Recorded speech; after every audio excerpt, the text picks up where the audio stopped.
The message arrived on a Tuesday morning, Earth Standard Time. Admiral Chen Wei stood in the communications center of Geneva Station, watching the translated text scroll across the holographic display. Around him, diplomats and scientists held their breath. Application status denied glowed in red letters at the top of the document. Chen Wei was 63 years old. He had fought in the Resource Wars, commanded the first mission to Alpha Centauri, and watched humanity take its first steps into a universe that turned out to be crowded with life. Nothing in his long career had prepared him for the feeling in his chest as he read the Galactic Concordate's response. "Insufficient for participation," he read aloud. His voice echoed in the suddenly quiet room. "Species classification, developmental. Technological level, primitive. Resource value, minimal. Strategic importance, none." Director Yuki Tanaka stepped forward. She was younger than Chen, barely 40, but her eyes looked ancient in that moment. "What does the rest say?" Chen scrolled down. "They suggest we reapply in 500 years, maybe 1,000. They say we need time to mature as a species." He paused.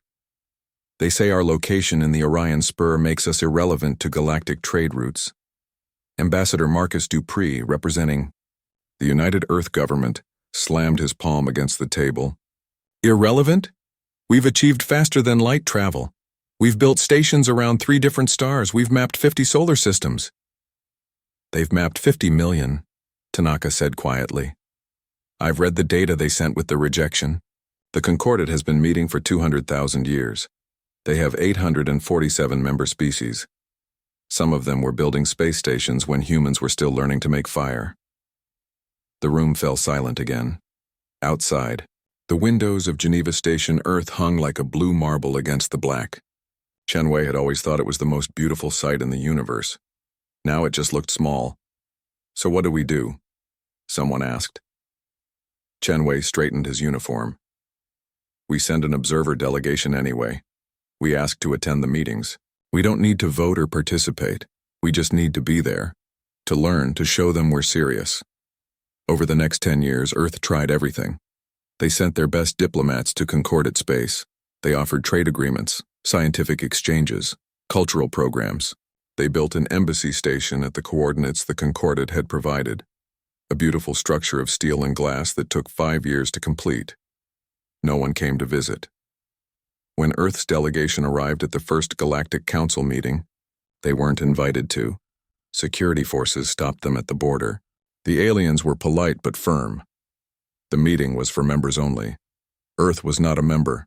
"Please turn your ships around," Ambassador Dupree tried to explain. They weren't asking to vote. They just wanted to observe, to learn, to understand. The security commander, a being that looked like a floating crystal cluster, expressed what the translator called sympathetic regret.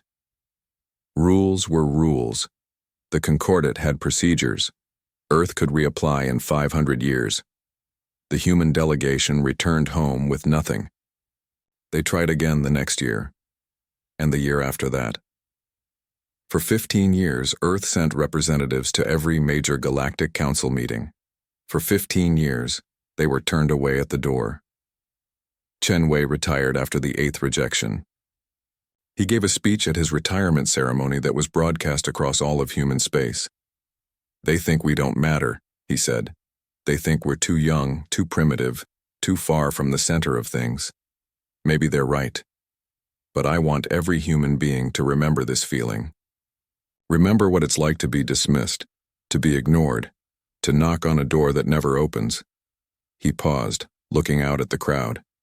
"Because someday, somehow, we're going to make them remember us." Yuki Tanaka took over Chen Wei's position.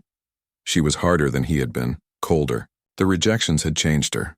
On her first day as Director of Galactic Affairs, she called a meeting of Earth's top scientists and military leaders. "We're going to stop asking," she announced. "We're going to stop sending delegations to meetings we're not invited to. We're going to stop trying to be what they want us to be." "So we give up?" asked General Martinez. "No," Tanaka said. "We disappear. We go silent. We pull back inside our own borders, and we work. We study. We build. and we never, ever let them see what we're doing. That sounds like preparing for war, Martinez said carefully. Tanaka smiled, but there was no warmth in it. That sounds like preparing to matter. The silence began in 2362. Earth recalled all its diplomatic missions. The embassy station was abandoned, left as a ghost in space. Human ships stopped traveling to concordant borders. The few human traders who had managed to do business in alien markets came home. From the outside, it looked like humanity had given up, like they had accepted their place as an irrelevant species in a corner of the galaxy that nobody cared about. Inside human space, something else was happening.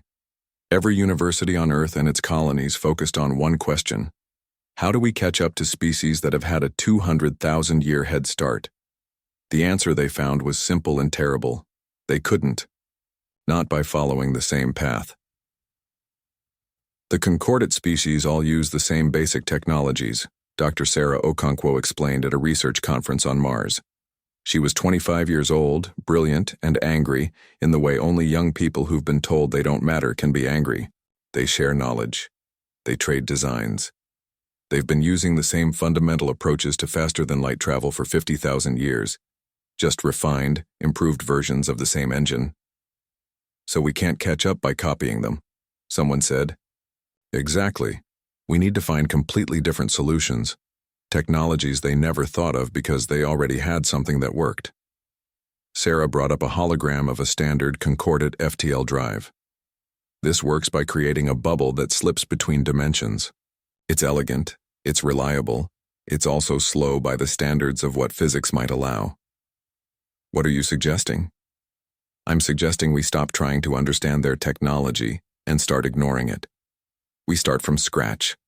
We look at the problems they solved and find completely different answers. It was risky. It might waste decades.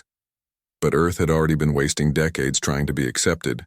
At least this way, they'd be wasting time on their own terms. The research programs began. Humanity poured resources into dozens of different approaches. Most of them failed. Some of them failed spectacularly, in ways that destroyed entire research stations and killed brave scientists. But some of them worked. In 2380, a team working in the asteroid belt discovered quantum cascade mathematics. It was a way of layering multiple faster-than-light fields on top of each other, each one pushing reality a little further. The first test ship traveled from Earth to Alpha Centauri in 6 hours instead of 6 days. The concordant standard drives would have taken 4 days. Humanity had just achieved something in 18 years that the entire galactic concordant hadn't managed in 200,000. They didn't tell anyone. In 2391, Dr. Ravi Krishnamurthy made a breakthrough in consciousness technology.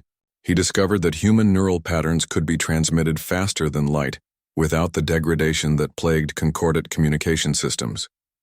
Within 5 years, humanity had built the network, a system that linked minds across light years. A human on Earth could share thoughts, feelings, even sensory experiences with someone in the Alpha Centauri system, instantly. The concordant used text and video communications with minutes or hours of delay.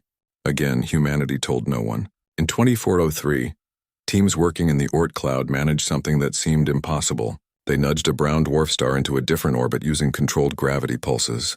It was just an experiment, a proof of concept. It was also the first time humanity had moved a star.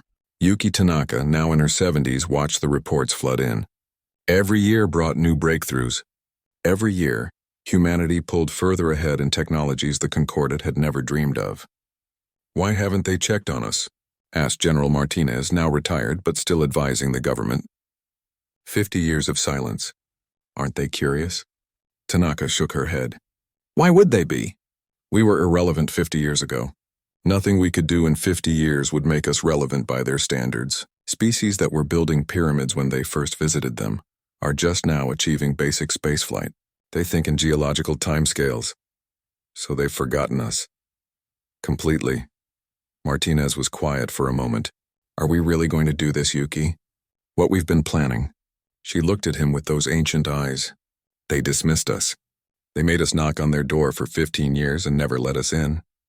They made every human being feel small and worthless and irrelevant. She stood up, walking to the window. Outside, Construction drones were building something massive in orbit. Yes, Marcus, we're really going to do this. It might start a war. It might end one before it starts. The final pieces came together in 2447. Admiral Sarah Okonkwo, now 45 and commanding humanity's newest fleet, reviewed the plan one last time. It was audacious. It was dangerous. It was possibly insane. It was also beautiful. The Concordate's 1000th council meeting is in 6 months, she said to her senior staff aboard the flagship Prometheus Unbound. They're planning a celebration. All member species will attend. It's going to be the biggest gathering in their history. Perfect timing, said Commander Liu. Maximum audience. Maximum risk, countered Commander Ibarra. If this goes wrong, we're not just embarrassing ourselves. We're painting a target on every human world. Sarah nodded. I know. But we've been painted as irrelevant for 100 years. I'd rather be feared than forgotten. She pulled up a star chart. It showed 50,000 stars across 10,000 light-years of space. Every single one had been seeded with humanity's newest technology over the past 20 years. Ships moving at quantum cascade speeds invisible to Concordate sensors, planting devices in secret. Are we sure this will work? Someone asked. Dr. Krishnamurthy's team has run the simulations 10,000 times, Sarah answered. Synchronized stellar manipulation across that distance using the consciousness network. It'll work. And the message? Already programmed. They'll know it's us. They'll know we did this deliberately, and they'll know that we're not asking for permission anymore. Yuki Tanaka, now 93 years old and confined to a wheelchair, was brought to Geneva Station for the final authorization. The entire United Earth government was present. This was a decision that would define humanity's future. Director Tanaka, the president said formally. You've led our Galactic Affairs division for 70 years. You were there when they first rejected us. What do you recommend? Tanaka's hands shook slightly as she gripped the arms of her wheelchair, but her voice was steady. For 100 years we knocked on their door. For 100 years they told us we didn't matter. They were wrong. But they'll never realize they were wrong unless we show them. This could be seen as an act of aggression. Everything humanity does from this point forward will be seen as something, Tanaka said. We can be forgotten or we can be remembered. There is no middle ground anymore. The vote was unanimous. 6 months later, the Galactic Concordate gathered for their 1000th council meeting. 1,200 species sent representatives. They discussed trade routes and resource allocation. They celebrated their long history of cooperation, and then every sensor in Concordate space registered an impossible anomaly. 50,000 stars spread across half the galaxy began to pulse with synchronized light. The pattern was unmistakable, artificial, and completely beyond anything the Concordate thought possible. In that moment, everything changed. In that moment, humanity stopped being irrelevant. In that moment, the galaxy realized they had made a terrible mistake by leaving one species alone with nothing but time and determination. The message decoded from the stellar pulses was simple. You forgot to invite us. We noticed. The years between 2397 and 2447 would later be called the Century of Ascension, though at the time, nobody outside human space knew it was happening. Inside human borders, every man, woman, and child understood that they were part of something historic. They were building not just new technology, but a new future. Chen Wei died in 2405 at the age of 123. Medical advances had given him extra decades, but even those couldn't last forever. On his deathbed, surrounded by former students and colleagues, he asked one question. Did we do it yet? Yuki Tanaka held his hand. Not yet, old friend. But soon. Good, Chen Wei whispered. His eyes were distant, remembering. I want them to know. I want them to understand what they lost when they closed their door. They will, Tanaka promised. I swear it. After Chen Wei's death, Tanaka commissioned a memorial station in the Oort cloud. It was built around one of humanity's first stellar manipulation platforms, a massive structure that could reach across light years and touch the hearts of stars. On the dedication plaque, they inscribed his final words. Make them understand what they lost. Every human who worked on the project after that understood their mission wasn't just about technology or power. It was about proving that every species, every person, every voice mattered. Sarah Okonkwo entered the military academy at 17. She was part of the first generation born after humanity went silent, children who grew up knowing that the galaxy had rejected Earth. For them, the isolation wasn't a tragedy. It was just reality. "My parents told me stories about the embassy station," Sarah said during her entrance interview, "about the beautiful building we made hoping someone would visit, about how it just floated there empty, while the galaxy had parties we weren't invited to." "Does that make you angry?" asked the interviewer. Sarah smiled. It wasn't a nice smile. "No, sir. It makes me motivated." She graduated top of her class in 2410. By then, humanity's military had transformed from a defensive force into something else entirely.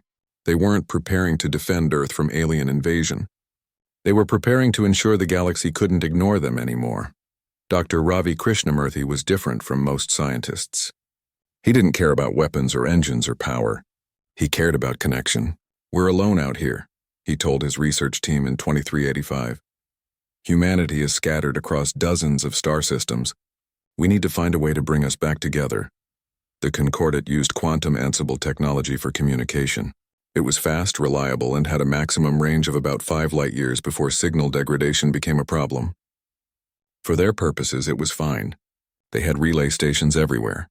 Humanity couldn't build relay stations in Concordat space. They needed something better.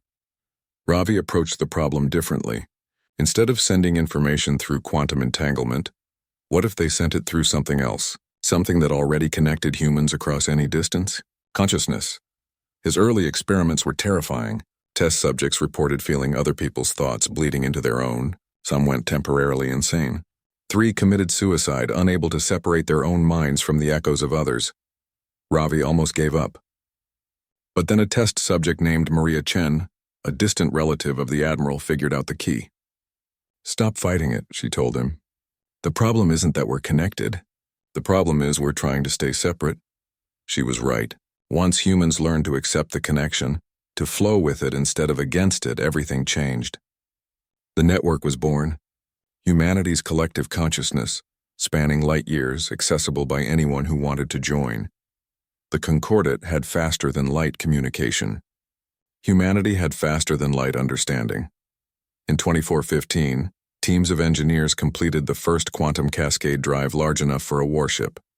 The test flight was witnessed by thousands of humans both in person and through the network. Captain James Park piloted the vessel, a sleek destroyer called the Defiant. "Engaging quantum cascade," Park reported.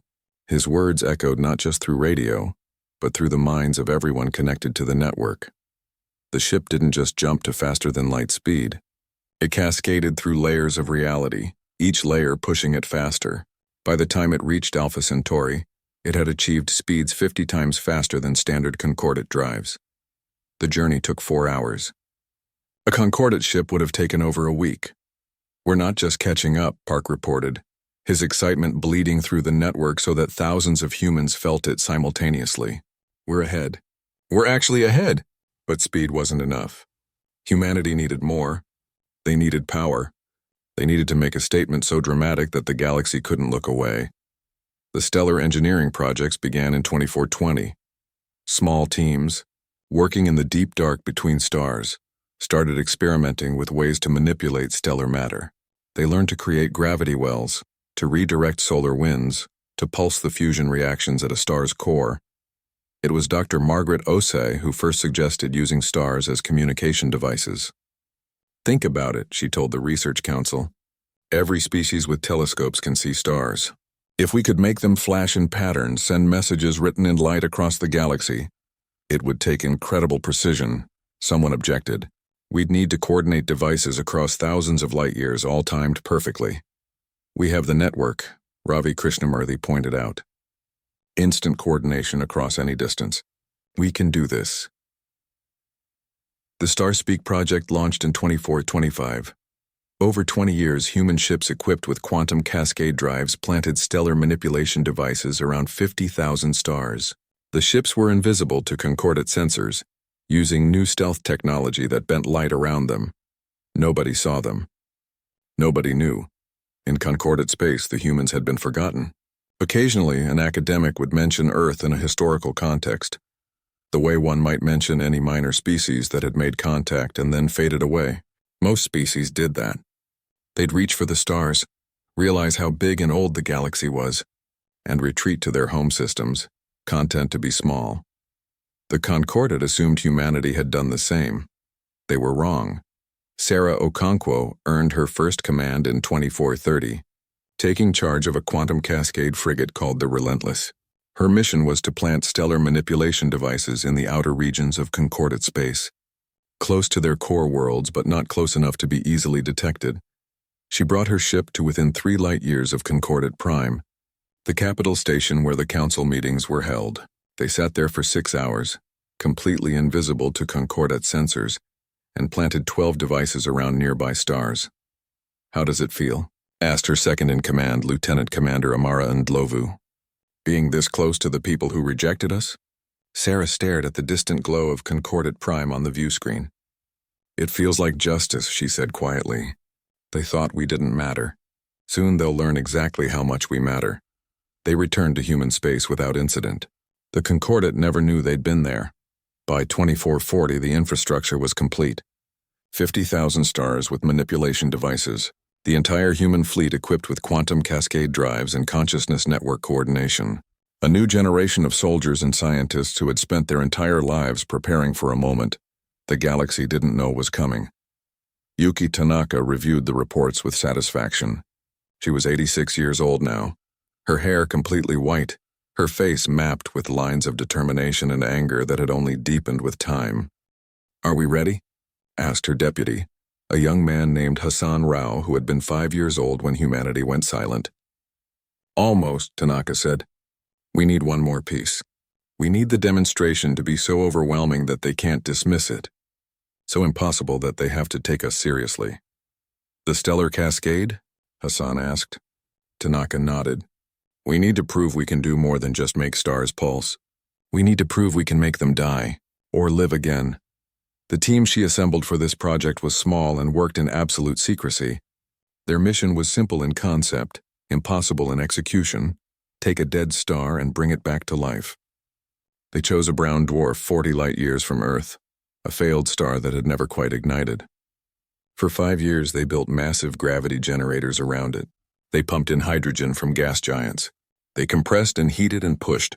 In 2445, the brown dwarf ignited. For the first time in the history of the universe, a dead star began to burn. Humanity had learned to create suns. The test was witnessed through the network by every human alive. Billions of people felt the triumph, the awe, the terrible power of what they had achieved. A child on Mars asked her father, "Does this mean we're gods now?" Her father had been quiet for a long moment. "No, sweetie. It means we're not irrelevant." Admiral Sarah Okonkwo, now promoted to command of the entire human fleet, stood on the bridge of the Prometheus Unbound and looked at the schedule. The Concordat's 1000th council meeting was in 2 years. "We'll be ready," she promised Yuki Tanaka during their weekly network connection. "The council will have all 1,200 species present," Tanaka said. "It's their biggest celebration. They're proud of their history." "Good," Sarah said. "Pride comes before the fall. Are you sure you want to go through with this?" "There's still time to choose a different path, a gentler approach." Sarah was quiet. Through the network, Tanaka could feel her thoughts, her memories. A childhood spent knowing Earth wasn't welcome. Years of training, fighting, building. The faces of every human who had worked and sacrificed and sometimes died to make this moment possible. They had 100 years to choose a gentler approach, Sarah said finally. They had 100 years to open their door. To say welcome instead of insufficient. To see us as people instead of numbers on an assessment report. "So this is revenge?" "No," Sarah said. "This is a reminder.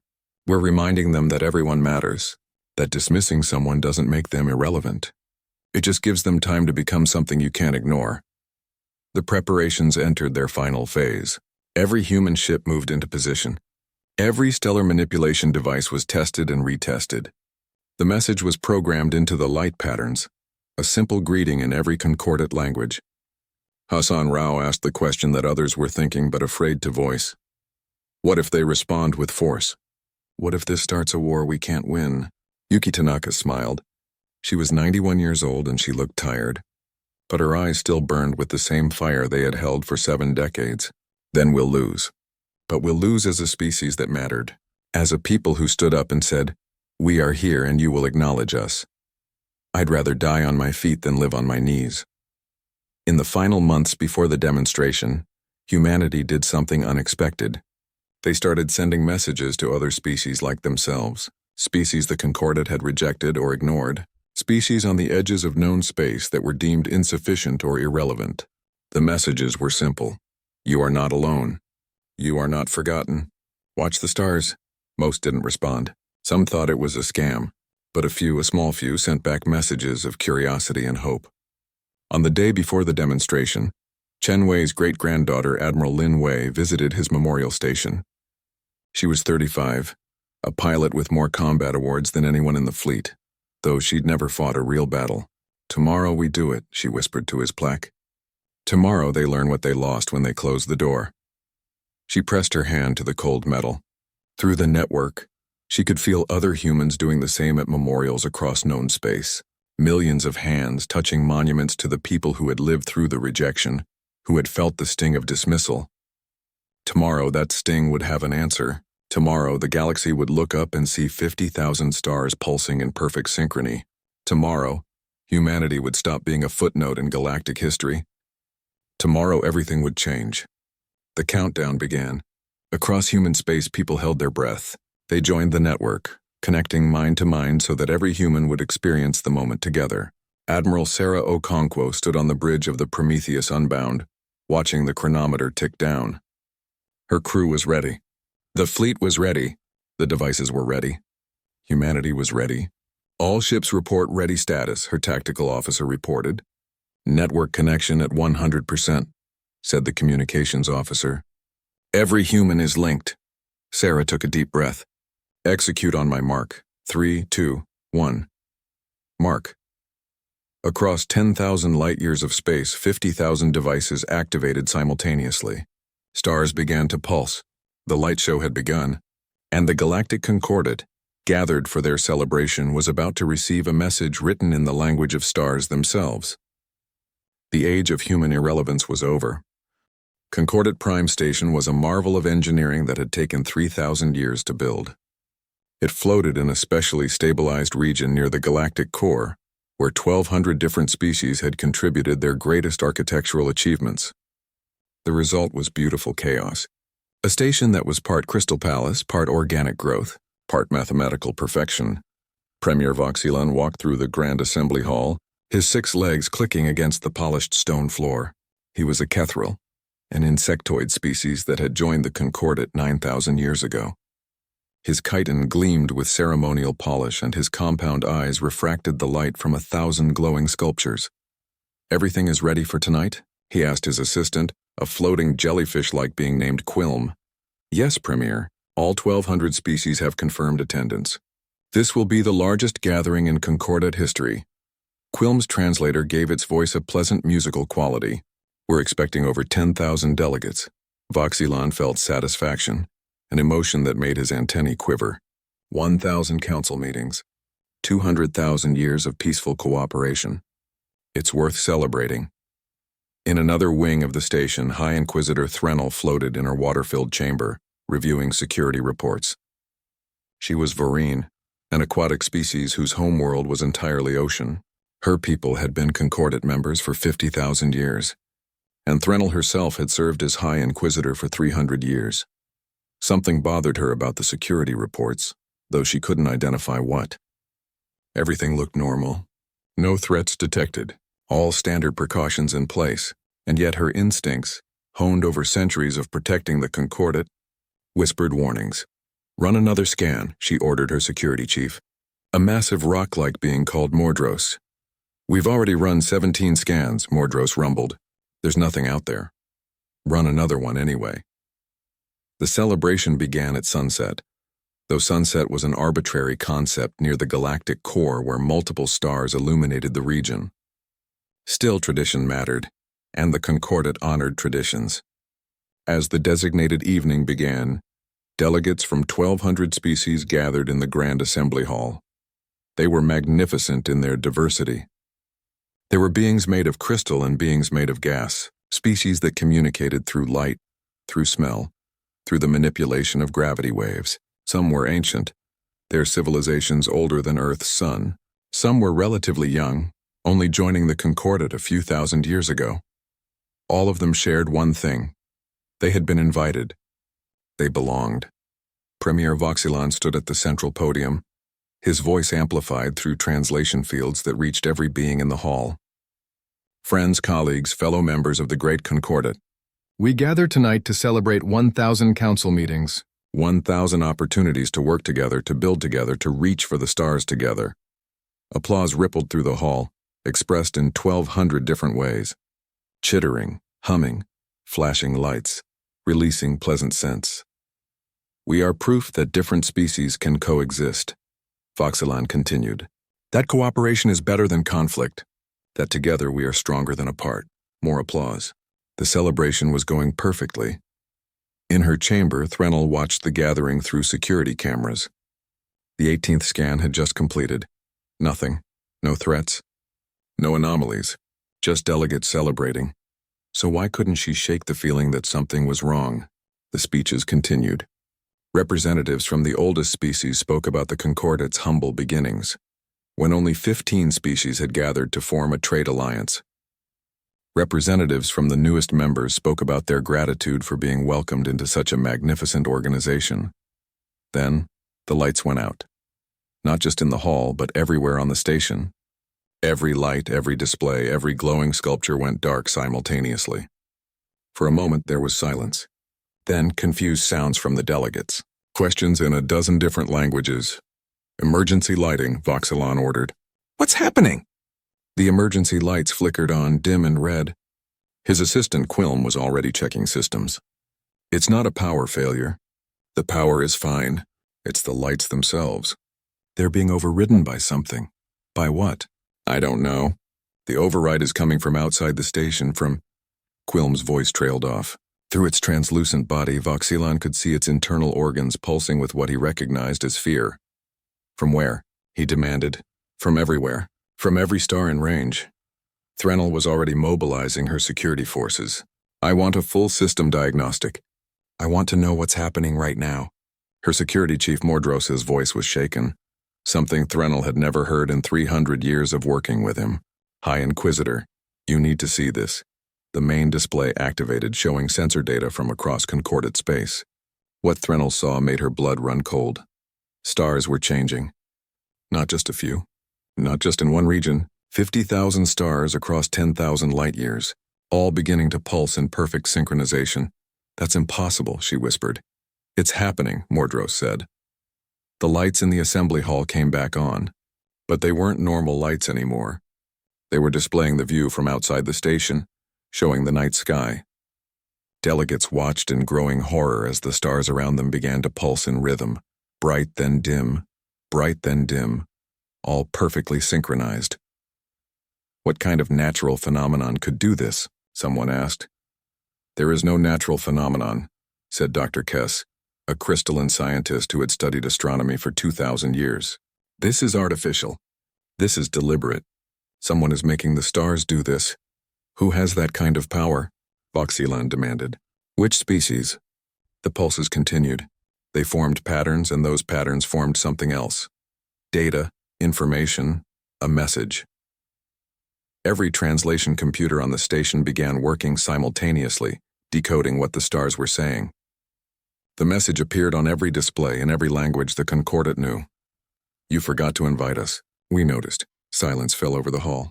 The message was simple, clear, and impossible to misunderstand. Someone who had not been invited to the celebration was announcing their presence. Someone powerful enough to manipulate 50,000 stars across half the galaxy. Panic began to spread through the delegates. Questions shouted in hundreds of languages. Demands for explanations. Calls for security. Threnel was already working. Find the source. Find out who sent this message. Her team worked frantically. The stellar pulses were coming from manipulation devices that had been planted around the stars. Devices using technology that didn't match any known Concordat design. The message itself was being coordinated through some kind of faster-than-light network that her sensors couldn't even properly detect. I'm tracing the origin points, one of her analysts reported. The devices were planted over the past 20 years.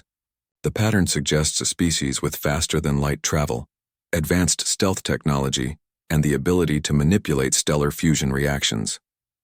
That's a very short list of species, Threnel said. Show me the locations. A map appeared showing the 50,000 affected stars. They formed a rough sphere around human space with the highest concentration near Earth and its colonies. Threnel's heart sank. She knew that name. She had been High Inquisitor for 300 years and her memory was long. Pull up the rejection files, she ordered. Search for Earth, human. The file appeared on her screen. Application date 2347, status denied. Reason, insufficient for participation. Technological level, primitive. Last contact 2362, she looked at the date. 2362, 85 years ago. 8.5 decades since the humans had last tried to make contact. What have they been doing for 85 years? She whispered. The answer was literally written in the stars above her. In the assembly hall, Premier Voxilon had restored order. Barely. The stellar pulses were continuing, but they had shifted to a new pattern. Numbers, coordinates, a date and time. They want to meet, Dr. Kess translated. Neutral space, sector 447, 1 week from now. Who wants to meet? Someone shouted. Who is doing this? The stars pulsed again and new data appeared. This time it wasn't text. It was a technical readout. Sensor data showing the simultaneous manipulation of 50,000 stars, the energy requirements, the coordination needed. The message was clear. Whoever did this wanted the Concordat to understand exactly how much power they were demonstrating. Then came the signature. Simple, clear, impossible to miss. Humanity, Earth, the species you forgot. The hall erupted in chaos. Delegates argued, shouted, demanded explanations. The humans were supposed to be primitive. They were supposed to be irrelevant. They had been rejected almost a century ago. Voxilon's mind raced. The humans had been denied because they were technologically inferior. Their faster-than-light drives had been slow and inefficient. Their resource base had been minimal. They had been deemed centuries away from being able to contribute meaningfully to the Concordat, and now they were manipulating stars like toys. Threnel arrived in the assembly hall, her water-filled mobility suit allowing her to move through the air. We need to convene an emergency security council now. What do you know? Voxilon asked. I know that every military expert we have is looking at this demonstration and calculating whether we could defend ourselves if these humans decided to attack instead of talk. And I know that the answer they're giving me is terrifying. The Security Council convened in a sealed chamber. The highest-ranking military and scientific leaders from 24 species gathered to assess the threat. Let's start with the obvious question, said General Croth, a warrior from a reptilian species that had never lost a war. Could we have done this? Could the Concordat, with all our resources, manipulate 50,000 stars simultaneously? The scientific advisors conferred. Dr. Kess spoke for them. No, we don't have the energy generation capacity. We don't have the coordination systems. We don't even have the theoretical framework for how this would work. This is beyond us. How far beyond us? I would estimate we're seeing technology at least 500 years more advanced than our own. Possibly more. The council chamber fell silent. 500 years was a significant gap in a galaxy where most species improved their technology gradually over millennia. How is this possible? Admiral Torvin asked. She was Vixian, a species known for their strategic thinking. We rejected them 85 years ago. They were barely capable of basic FTL travel. How did they advance this far this fast? They didn't follow our path, Dr. Kess said quietly. Look at their technology. The stellar manipulation uses principles we've never even considered. Their coordination system isn't quantum ansible. It's something else entirely. They didn't try to copy us. They invented completely different solutions. Because they couldn't learn from us, Threnel said. Because we rejected them. Because we left them alone with nothing but time and motivation. Voxilon felt something he hadn't experienced in decades. Fear. What do they want? They want to meet, Admiral Torvin said. The question is, do we go? If we don't go, they've already demonstrated they can reach any of our systems, General Croth pointed out. Those stellar manipulation devices are in our territory. They got past our security, planted devices around stars near our most important worlds, and we never noticed.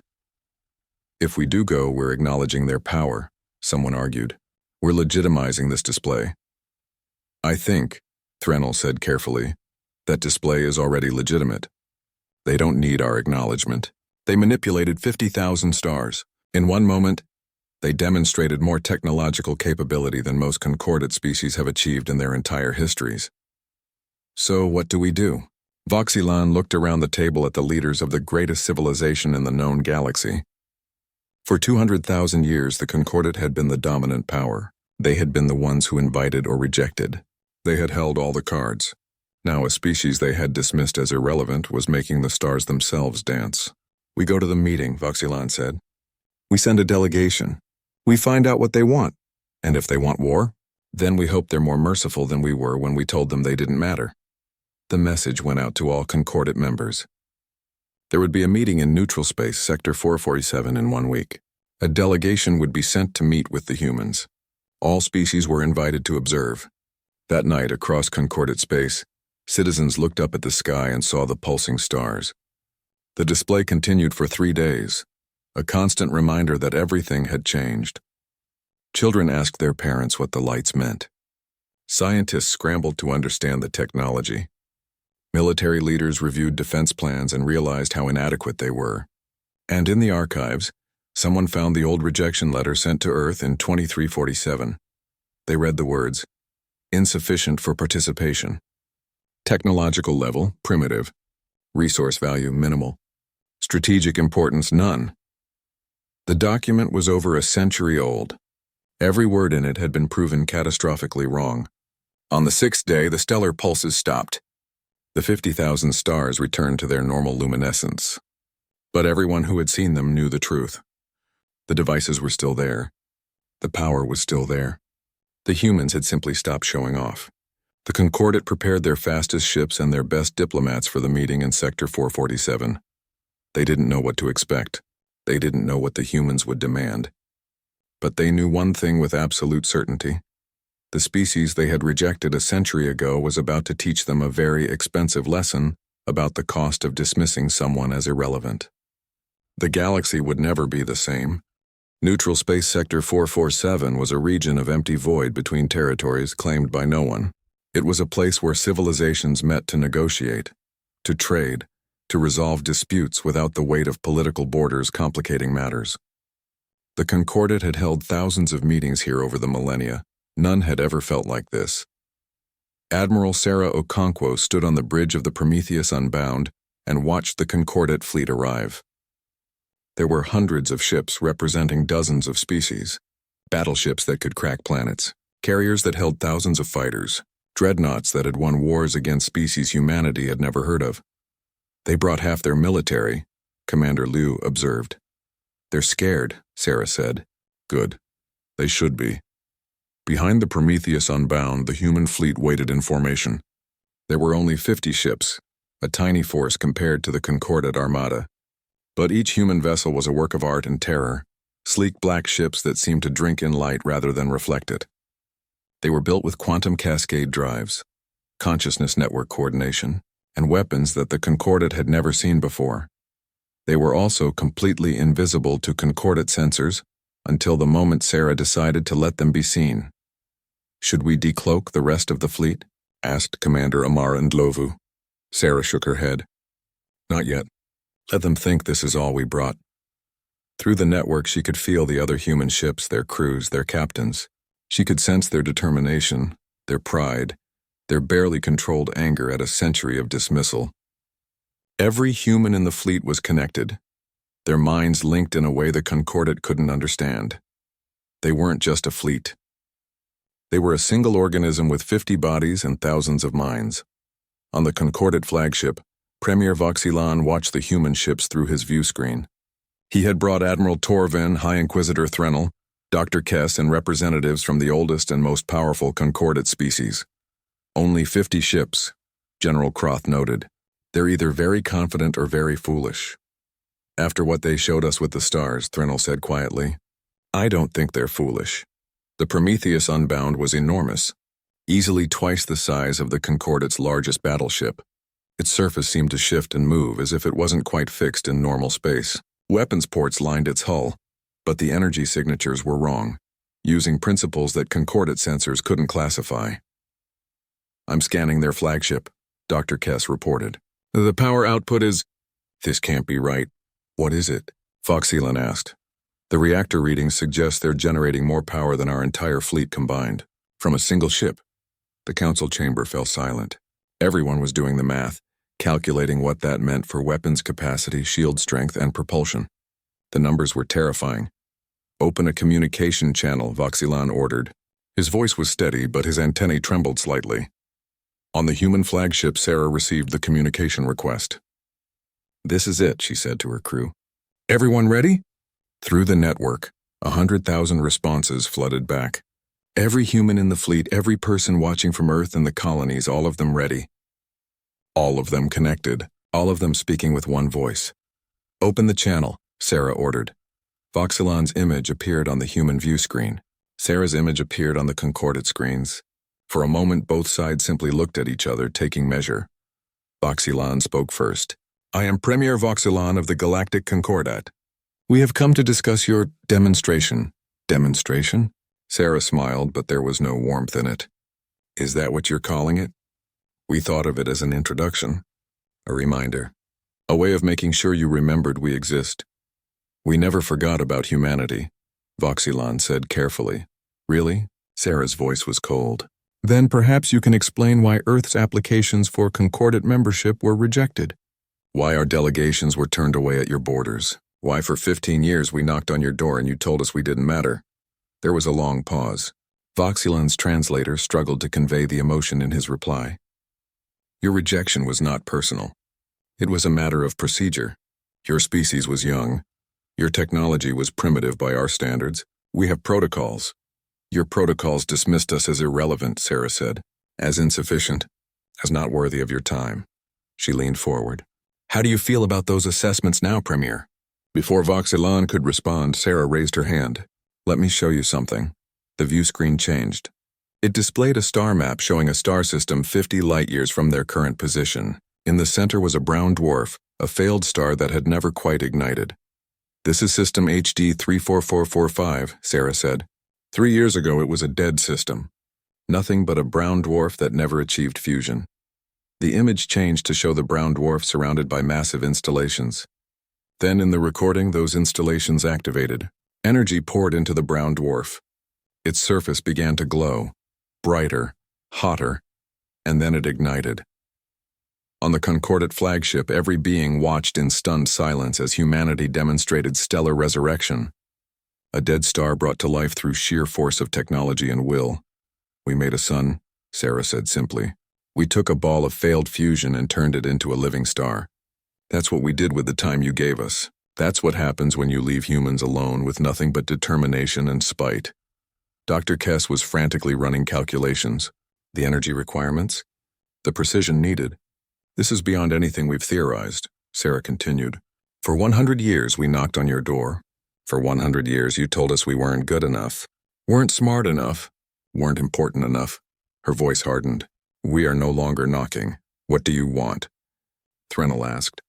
She had been quiet until now, but she recognized the pattern. This wasn't just a demonstration of power. It was a negotiation, Sarah smiled. Thank you for asking. We want several things. First, a formal apology from the Concordat for the century of dismissal. Second, full membership in the Galactic Council with all rights and privileges. Third, reparations for 100 years of exclusion from galactic trade and knowledge sharing. That's not unreasonable, Voxylan said carefully. We could agree to those terms. I'm not finished, Sarah said. Fourth, humanity will have oversight powers over all Concordat first contact protocols. No species will ever be dismissed as irrelevant again. No civilization will ever be turned away because they're young or small or inconvenient. You're asking for authority over our basic procedures. Admiral Torvin objected. We're demanding it, Sarah corrected. Because we've learned what happens when powerful civilizations decide who matters and who doesn't. We've lived the consequences of your arrogance. And if we refuse? General Croth asked. His species didn't respond well to threats. Sarah's smile faded. Then we'll show you what 100 years of anger can build. The view screen changed again. It showed a star map with 10,000 systems marked in red. Each one had a pulsing indicator. Over the past 20 years, Sarah explained, We've seeded 10,000 concordate systems with stellar cascade devices. They're dormant right now, but if activated, they would trigger chain reactions in those stars. The reactions would cascade, spreading to neighboring stars, then to their neighbors. Dr. Kess's voice was shaking. You're describing a cascading stellar collapse. The affected region would become uninhabitable. Billions would die. Trillions, Sarah corrected coldly. We've run the simulations. Full activation would make half of concordate space uninhabitable within a year. The council chamber erupted in chaos, shouting, demands, threats. Voxelon tried to restore order while Threnel worked frantically to verify the claim. Her sensors confirmed it. There were devices around stars throughout concordate space, thousands of them. You're threatening genocide, Voxelon said, his voice hollow. We're explaining consequences, Sarah replied. For 100 years you acted like we didn't exist. Like our voices didn't matter. Like we were so far beneath you that we weren't worth your time. She paused. Now you get to experience what it feels like to have your survival depend on someone else's mercy. Through the network, Sarah felt the responses from Earth. Some humans were cheering. Others were horrified. They hadn't known about the stellar cascade devices, about the plan to hold the galaxy hostage. Yuki Tanaka's voice came through Sarah's private connection. The old woman was 94 now, watching from Earth. Are you really going to do it, Sarah? Will you really trigger the cascade if they refuse? Sarah's internal response was carefully shielded from the public network. I don't know, Director, but they need to believe I will. Out loud, Sarah continued. However, let me be clear about something. Humanity doesn't want war. We don't want to destroy the concordate. What we want is to be heard, to be respected, to ensure that no species ever feels the way we felt when you closed your door. She gestured and the human ship's weapons powered up. Energy readings spiked across the concordate sensors. Every alien military officer watching understood they were looking at weapons that could probably destroy their entire fleet. But if you force us to choose between being dismissed and being feared, Sarah said quietly, we will choose fear. Every time.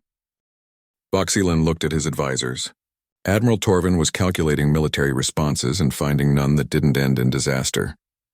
General Croth was reviewing the human fleet analysis and realizing they had underestimated humanity by orders of magnitude.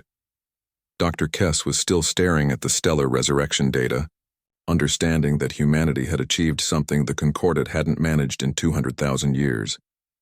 Threnel spoke quietly to Voxelon. We can't win a military conflict with them. Our technology is too far behind, and even if we could win, activating those cascade devices would make it a Pyrrhic victory at best. So we have no choice? Voxelon asked. We had a choice 100 years ago, Threnel replied. We chose to dismiss them. Now we live with the consequences of that choice. Voxelon turned back to the view screen, looking at Admiral Okonkwo's face. She was young for a human, probably not even 60. She hadn't been alive when the Concordate rejected Earth. This wasn't even her personal grievance. It was inherited anger, passed down from Chen Wei and Yuki Tanaka and all the humans who had felt the sting of dismissal. That made it more dangerous, not less. Personal anger could be reasoned with, bought off, appeased. Inherited anger was a philosophy, a principle, a way of seeing the universe. We need time to consider your demands, Voxelon said. You have 1 week, Sarah replied. Return here in 7 days with your answer. Accept our terms or face the consequences. And what guarantee do we have that you'll deactivate the cascade devices if we agree? Admiral Torvin demanded. Sarah laughed, a sound without humor. The same guarantee we had that you would treat us fairly if we followed your protocols. The same promise we had that knocking on your door would eventually lead to it opening. She leaned forward, which is to say none. You'll have to trust us, just like we had to trust you for 100 years. That's not acceptable, General Croth growled. Then don't accept, Sarah said simply. Refuse our terms. Try to fight us. See where it leads. She smiled again, that cold expression that didn't reach her eyes. But remember something, General. We're not asking for your extinction. We're not demanding you abandon your homes or give up your sovereignty. We're asking for an apology, a seat at the table, and a promise to do better. She paused. Compare that to what you gave us. Which was nothing. The communication ended. The view screen went dark on both sides. On the Prometheus Unbound, Sarah sat back in her command chair. Through the network, she felt the complex emotions of humanity. Pride at the demonstration, fear of what they'd become, hope for what might come next, and underneath it all the lingering pain of a century of rejection. Did we do the right thing? Commander Liu asked quietly. Sarah was silent for a long moment. I don't know. But we did what they forced us to do. They taught us that the only way to matter is to make yourself impossible to ignore. On the Concordat flagship, Voxelon called an emergency council meeting. Every species needed to vote on whether to accept humanity's terms. They're terrorists, General Croth argued. They're holding the galaxy hostage. They're victims who became powerful enough to demand justice, Threnel countered. There's a difference. The debate raged for hours. Some species wanted to fight, to refuse the human demands on principle. Others recognized the reality of their situation. The humans had demonstrated technological superiority. They had planted devices throughout Concordat space. They had the capability to follow through on their threats. More importantly, their demands weren't unreasonable. An apology, membership, oversight on first contact procedures. These were things the Concordat could provide without fundamentally changing their civilization. The alternative was unthinkable. As the week progressed, something unexpected happened. Messages started arriving at Concordat Prime from other species. The ones humanity had contacted. The ones who had also been rejected or ignored. We stand with Earth, read one message from a species called the Yithril. For 2,000 years we asked to join the Concordat. For 2,000 years we were told we weren't ready. Now we see that not ready just meant not convenient. More messages followed. Species that had been dismissed. Civilizations that had been told they didn't matter. Some supported humanity out of spite. Others out of hope that things might actually change. The Concordat realized they weren't just negotiating with one angry species. They were negotiating with every civilization they had ever dismissed, ignored, or underestimated. On the 7th day, both fleets returned to Sector 447. Voxelon opened the communication channel. His antennae were still, his posture formal. Admiral Okonkwo, the Concordat Council has voted. By a margin of 789 to 411, we accept your terms. Sarah kept her expression neutral, but through the network, every human felt the surge of triumph. All of them? She asked. All of them, Voxelon confirmed. The Concordat formally apologizes for its treatment of humanity. You will be granted full membership. Reparations will be negotiated, and you will have oversight powers over first contact protocols. And the Cascade devices? Threnel asked. Sarah smiled. For the first time there was genuine warmth in it. We'll begin deactivating them immediately. They'll be removed within a year. You have my word. Why should we trust your word? General Croth demanded. Because unlike you, Sarah said quietly, we actually want to be part of this Concordat. We want to build, not destroy. We want cooperation, not domination. She paused. We just needed you to take us seriously first. The formal agreements would take months to finalize. But in that moment, in that empty sector of space, humanity stopped being the rejected species. They became the ones who taught the galaxy a lesson about the cost of dismissal. They became the ones who made the powerful remember that everyone matters. They became the species that changed everything. 1 year after the reckoning, as historians were already calling it, Earth held its first official Galactic Council meeting. The venue wasn't Concordat Prime, the traditional seat of power. It was Geneva Station, the same place where Admiral Chen Wei had read the rejection letter a century ago. The symbolism was deliberate and not lost on anyone. Yuki Tanaka, now 95 years old and requiring medical support to stay alive, insisted on attending. She sat in a specialized mobility chair, surrounded by doctors and with only months left to live. But her mind was still sharp, her eyes still burned with that ancient fire, and nobody dared tell her to stay home. I need to see this, she had said. I need to see them walk through our door after we spent 100 years knocking on theirs. The delegates arrived over 3 days. Ships from 1,200 species, some friendly, some cautious, some openly hostile. They came because they had to, because refusing would mean admitting that humanity had won more than just a seat at the table. Premier Voxelon arrived first, a gesture of respect. Admiral Sarah Okonkwo greeted him personally at the docking bay. They stood facing each other, the insectoid alien and the human woman, representatives of 2 very different approaches to the galaxy. Welcome to Geneva Station, Sarah said formally. Voxyland's translator conveyed something that might have been amusement or might have been resignation. Thank you for the invitation, Admiral. It is ironic that we meet here. Ironic? Sarah raised an eyebrow. This is the station where we sent our rejection, is it not? Where we told humanity they were insufficient. Yes, Sarah confirmed. This is exactly that place. We wanted you to remember. All of you. Other delegates arrived. High Inquisitor Threnel, floating in her water-filled suit. General Croth, still radiating disapproval but following orders. Dr. Kess, fascinated by human technology and eager to learn. Species after species, some powerful, some weak, some ancient, some young. All of them walking through humanity's door because humanity had made it impossible to do otherwise. The opening ceremony was held in a grand hall that humans had built specifically for this meeting. It wasn't as old as the halls on Concordat Prime. It didn't have thousands of years of history embedded in its walls, but it had something else. It had purpose. On every wall, holographic displays showed the history of humanity's relationship with the Concordat. The first contact, the application, the rejection, the years of trying, the silence, the demonstration, the negotiation. We're not letting anyone forget, Yuki Tanaka had insisted during the planning. Not in 1,000 years. Not in 10,000. Everyone who walks through that door needs to understand what brought us here. Sarah stood at the podium, looking out at the gathered delegates. 1,200 species, 10,000 beings. All of them here because humanity had forced them to pay attention. 101 years ago, Sarah began. Admiral Chen Wei stood in this station and read a message from the Galactic Concordat. The message said we were insufficient, primitive, irrelevant, that we should come back in 500 years, maybe 1,000, when we'd had time to mature. She paused, letting the words hang in the air. Every delegate knew this story. It had been told and retold across the galaxy.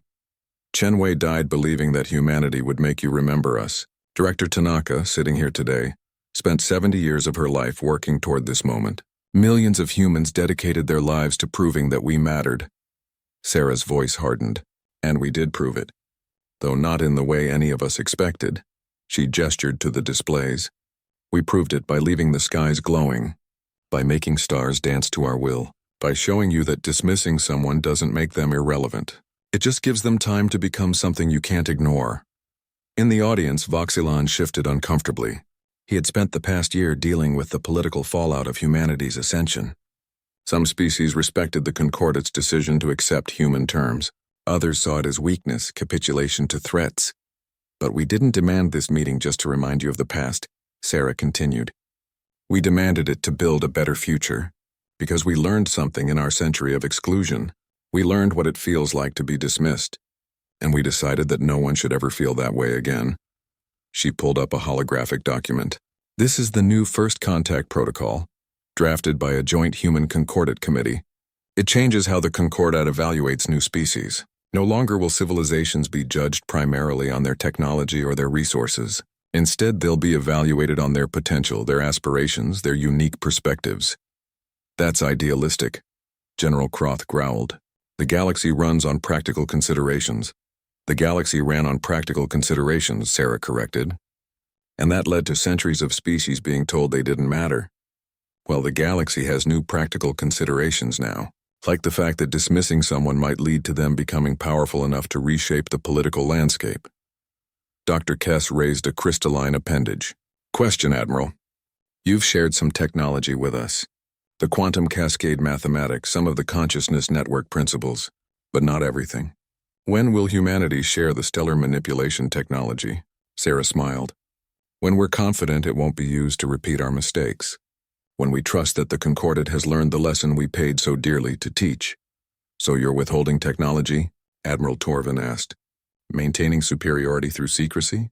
We're being careful, Sarah replied. We're not the naive species anymore that assumed good intentions and fair treatment.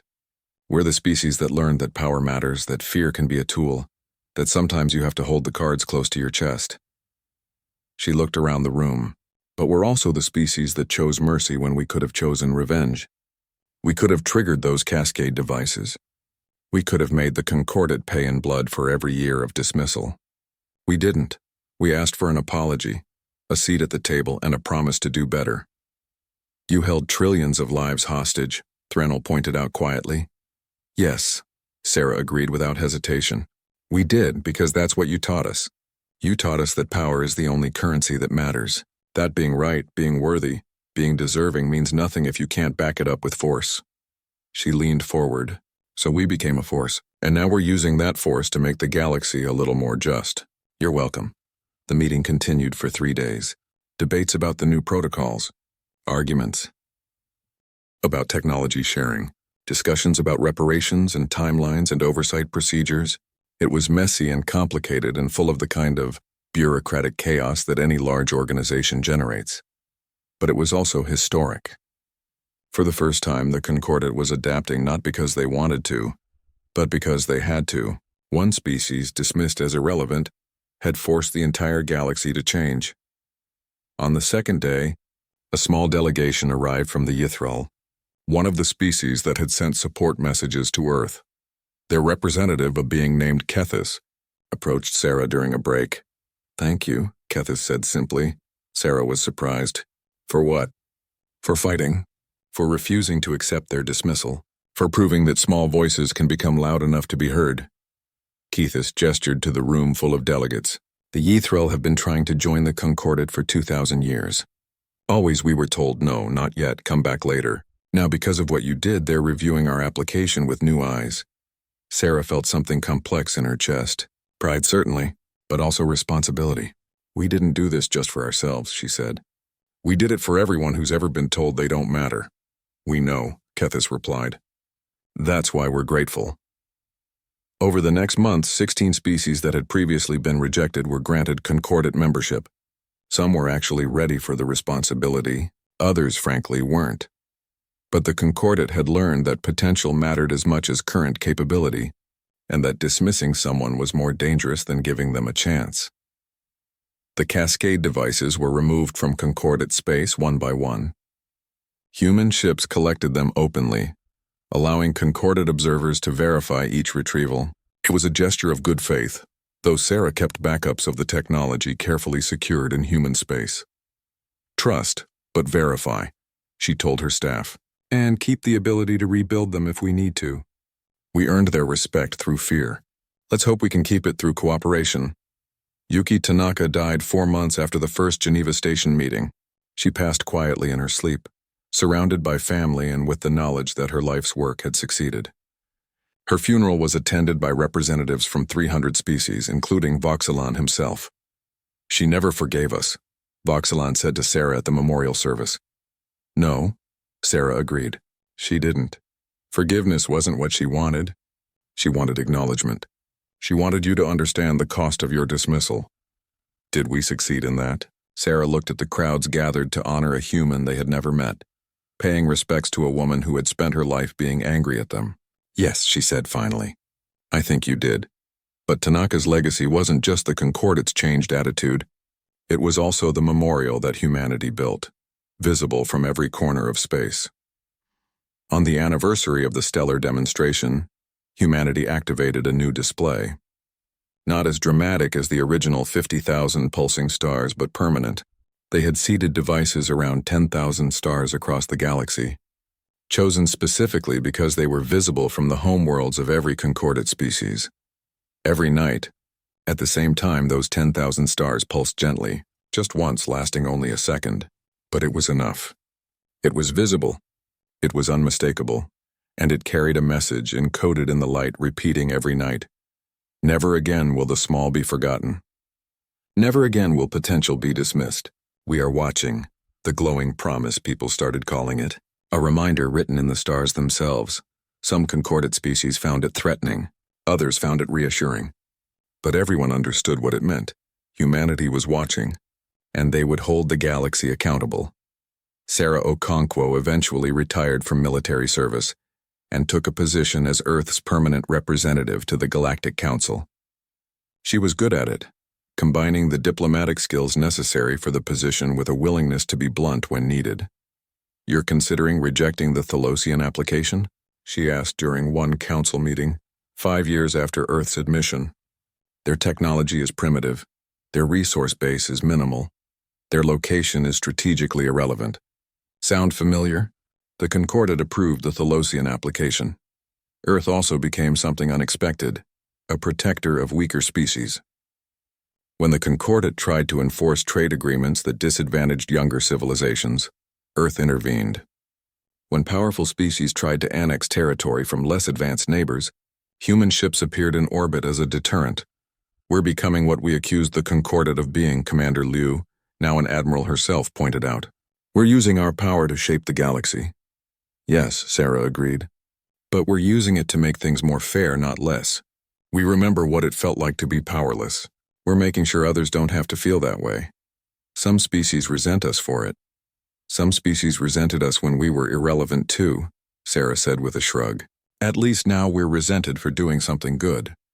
The technology gap between humanity and the Concordat slowly narrowed. Earth shared some innovations, withheld others. The Concordat learned from humans but also continued developing their own approaches. Both sides benefited from the exchange, even if the relationship remained complicated. Dr. Ravi Krishnamurthy won the first joint Human Concordat Scientific Prize for his consciousness network technology. When he accepted the award, he said something that resonated across the galaxy. We built this technology because we were alone and needed to connect with each other. Now we're using it to connect with all of you. Sometimes the best innovations come from necessity. Sometimes being excluded forces you to find new solutions. So in a weird way, thank you for rejecting us. You made us better. The audience didn't know whether to applaud or feel guilty. They did both.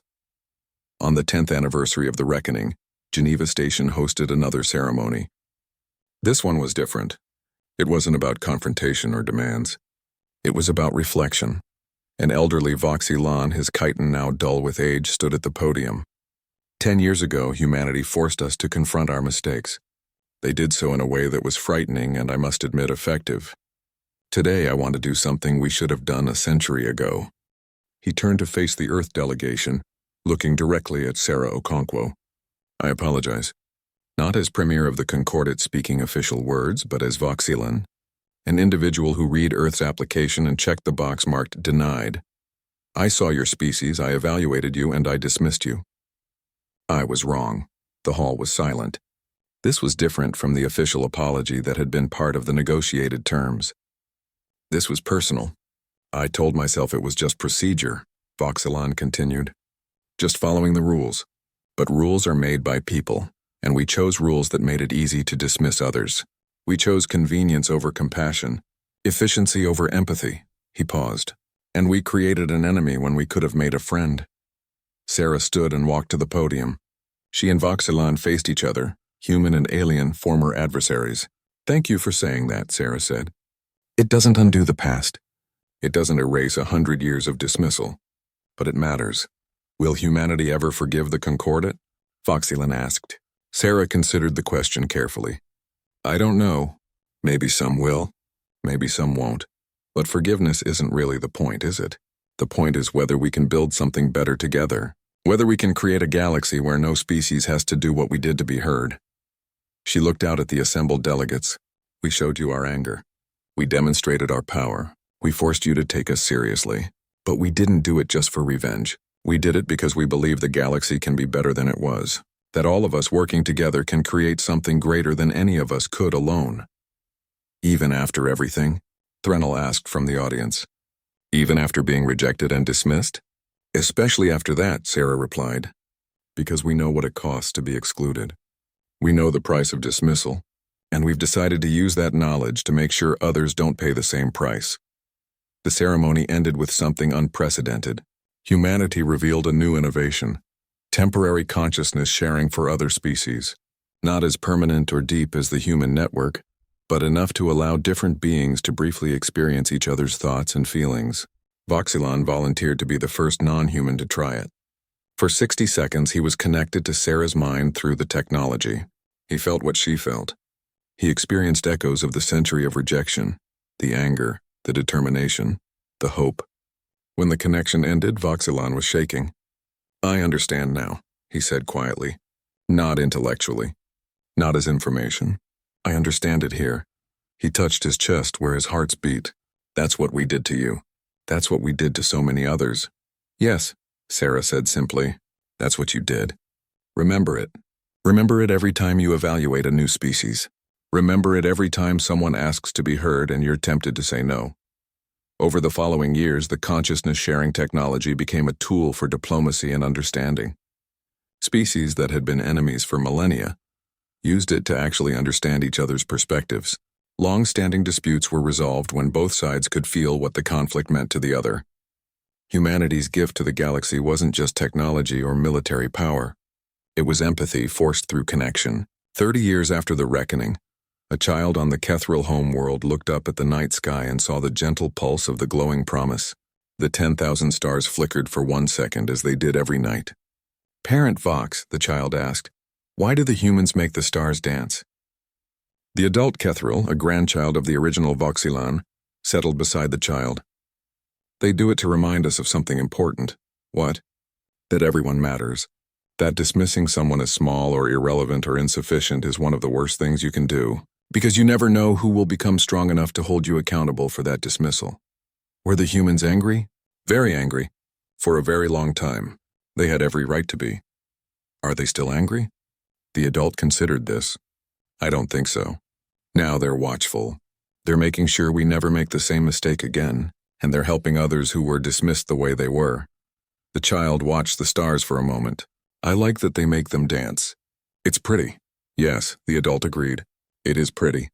But it's also a promise, a threat, and a hope all at the same time. How can it be all those things? Because humans are complicated. They learned to be powerful, but they also learned to be kind. They could have destroyed us. Instead, they're protecting us. Even from ourselves.